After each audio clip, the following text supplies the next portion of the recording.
പ്രിയപ്പെട്ടവരെ, ഒരിക്കൽ ഒരു നദി പർവ്വതത്തിൽ നിന്നും തൻ്റെ യാത്ര ആരംഭിക്കുകയാണ്. യാത്ര വളരെ സുഗമമായാണ് ആരംഭിക്കുന്നത്. വളരെ ശക്തമായി ഒഴുകി താഴേക്ക് വരുമ്പോൾ വലിയ മലകൾ തടസ്സം സൃഷ്ടിക്കുന്നുണ്ട്. മലകളെയൊക്കെ വകഞ്ഞു മാറ്റി വീണ്ടും അത് മുന്നിലേക്ക് പോവുകയാണ്.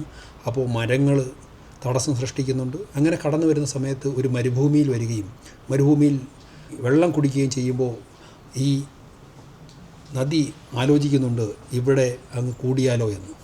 പിന്നെയും അതല്ല അതിൻ്റെ ലക്ഷ്യസ്ഥാനമെന്ന് കരുതി വീണ്ടും അത് മുന്നിലേക്ക് പോകുന്നു. വലിയ പാറക്കെട്ടുകളിലും മലകളിലൂടെ ഇടയിലൂടെയൊക്കെ സഞ്ചരിച്ച് വളരെ ദുർഘടമായ യാത്രയിലൂടെ അത് അവസാനം സമുദ്രത്തിൽ എത്തിച്ചേരുകയാണ്.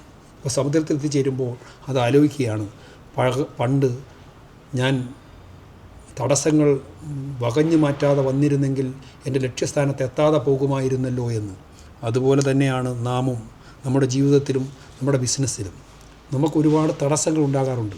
ആ തടസ്സങ്ങൾ ഉണ്ടാകുമ്പോൾ അവിടെ അങ്ങ് നിന്നേക്കാം, അല്ലെങ്കിൽ ഈ തടസ്സങ്ങൾ നമ്മുടെ അവസാനമാണ് എന്ന് കരുതിപ്പോയാൽ നാം അവിടെ വെച്ച് നമ്മുടെ കരിയറും നമ്മുടെ ജീവിതവുമൊക്കെ അവസാനിക്കേണ്ട സ്ഥിതിയായി പോകും. അപ്പോൾ എൻ്റെ പ്രിയപ്പെട്ടവർ എപ്പോഴും ഓർക്കേണ്ടത്, നമുക്കൊരു ലക്ഷ്യസ്ഥാനമുണ്ട്.